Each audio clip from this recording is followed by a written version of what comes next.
Hi, my name is Kayah Pacheco. And my name is Luanna Huang. This is our 2022 Washington State Tournament Duo. Stay right where you are. Don't move a muscle. Mom, it's me. I know who it is. Jump. Jump. 3 inches off the ground. Let's go. Mother, give me a break. Did you take too many diet pills again? I'm turning on the lights. Aha! I knew it. Mother. When you moved just now, I saw it with my own eyes. You're not wearing a bra, are you? Mother! I knew it. I knew it all along. Okay, let's have it. Spit it out. If you're not wearing them, then what have you done with my brassieres? It's the middle of the night. Can we talk about your brassieres in the morning? They're my brassieres. I'll talk about them when I want to. Well, I'm waiting. I burned them. You what? The history of feminism has always been one of conflict, with each generation having its own definition of feminism. The older generations having a rough definition of feminism, and the younger generations wanting to smooth it out. Feminism allows equal opportunities for both sexes. First wave feminists fought for women's suffrage. During the 1970s, the second wave fought for economic and legal gains. This story that is set during the second wave portrays the dynamics between a mother and daughter. How the mother's generational roughness can be smoothed together by working together with her daughter, as shown in Women in Flames by Mary Garripoli. I burned them outside the mayor's office at the feminist rally last Saturday. I burned 6 of your bras and tied 3 of your long line girdles to make a banner. You burned my underwear in public. Did anyone know it was my underwear? Nobody knew. I didn't write your name on them. Why? Why did you do it? To liberate women from the oppression of men. We have to burn our bras to free ourselves. Is there a better way to spend the 4th of July? Is that a real question? Oh, go ahead. Make a joke. It's easier than listening to me. Don't you start with me. I always listen to you. Bullshit. Don't you dare use that language with me. Bullshit. I said bullshit because it is bullshit. I'm not a baby anymore and I can talk any way I want to. Not in my house.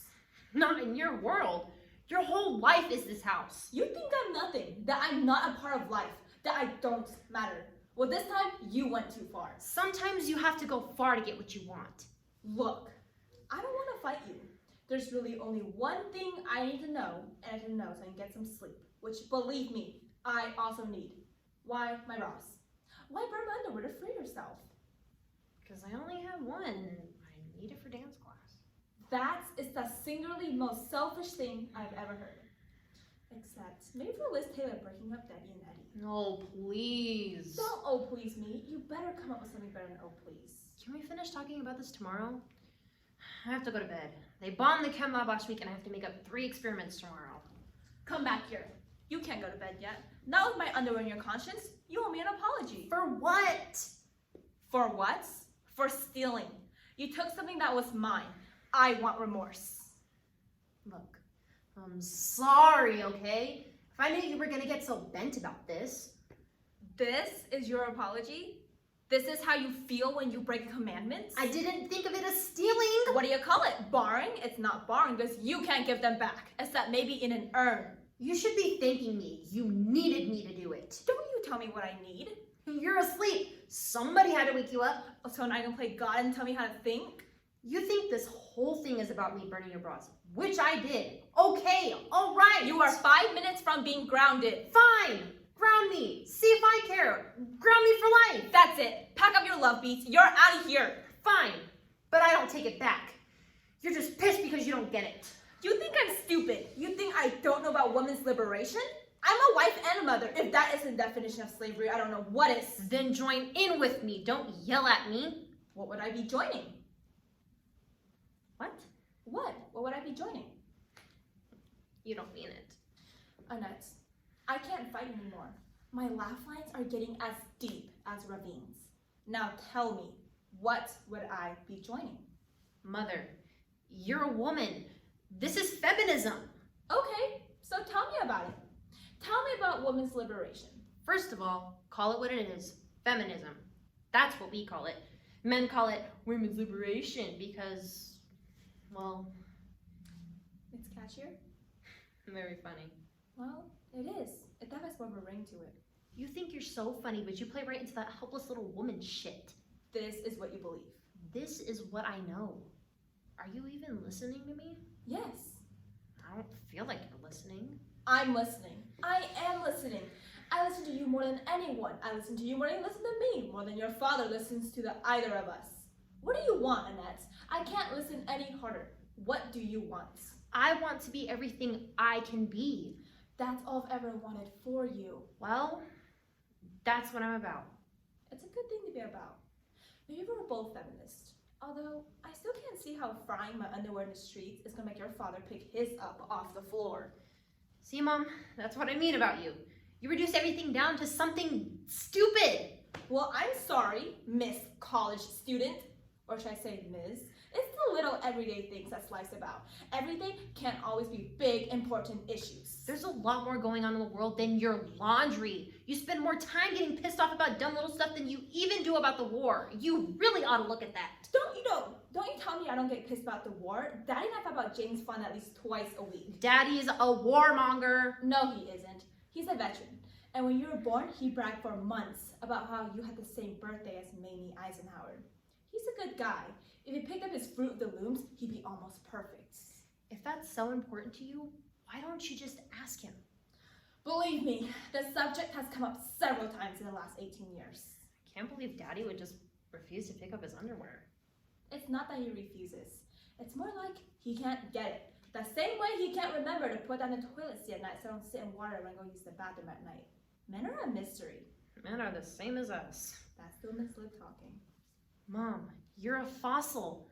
This is 1969. Things are different now. They are? Of course they are. I'm going to bed. I think I'll just sit a bit for Dad. He went to watch the fireworks at the VFW. You always sit up and wait for him.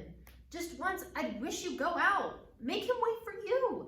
You can walk out of the door. You're a free woman. I've heard, but I can also see the fireworks from our window. And that's good enough for me. Thank you. Good night, Annette. I'm sorry about your bras, Mom. I'm gonna replace them. Apology accepted. And you don't have to. Good night, honey. No, I want to. I feel like I hurt you and I'm gonna replace them, okay? Well, okay, but you still don't have to because your father's gonna buy me all new ones for our trip. What trip? We're going on vacation, him and me. You didn't tell me about it. I just decided.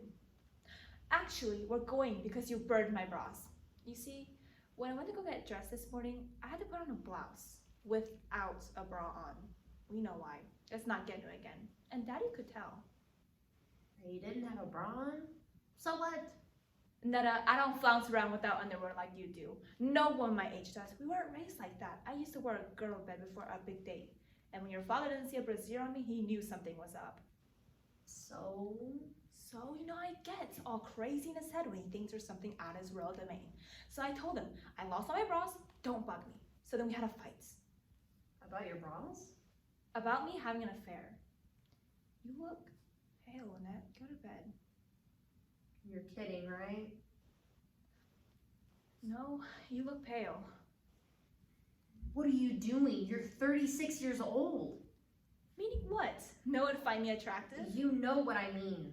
No, I did not know what you mean. I'm not really what? Young anymore, not pretty or sexy or life anymore? No, Annette, I did not know what you mean. Or maybe more to the point, I don't care. The fireworks are almost over. Look, come see them. I love the ones that streak across the moon, their tails all full of color like a comet or something. It takes guts to make a splash like that. Are you having an affair? That's what your father wanted to know. Well, are you? Well, that's nobody's business but mine. I'm a free woman, remember? But since you asked, I'll tell you what I told him. No, I am not having an affair. Of course, I couldn't explain how I lost all my underwear.